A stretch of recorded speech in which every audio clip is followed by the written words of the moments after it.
On Tuesday, Prime Minister Narendra Modi, US President Joe Biden, Japanese Prime Minister Fumio Kishida and Australia's newly elected Prime Minister Anthony Albanese met in Tokyo. The four leaders of the Quad seek common ground on countering China as it expands its military and economic influence in the region.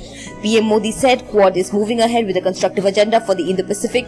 The PM noted that the member countries have increased mutual coordination in several areas like vaccine delivery, climate action, supply chain resilience, disaster management and economic cooperation. US President Joe Biden said that Washington would stand with its close domestic partners to push for a free and open Indo-Pacific region. He said, and I quote, "Russia's assault of Ukraine only heightens the importance of those goals of fundamental principles of international order, territorial integrity and sovereignty." Japanese Prime Minister Kishida said that Russian invasion of Ukraine has challenged the principles enshrined in the UN Charter. Australia's Prime Minister Anthony Albanese also pledged more support for Pacific nations. PM Modi will also hold separate bilateral meetings with President Biden, Japanese PM Kishida and his Australian counterpart Anthony Albanese.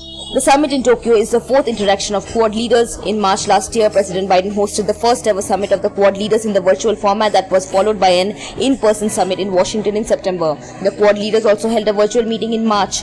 In November of 2017, India, Japan, the US and Australia set up the Quad to develop a new strategy to keep the critical sea routes in Indo-Pacific free of any influence amid China's growing military presence in the strategic region. Subscribe to One India channel and never miss an update.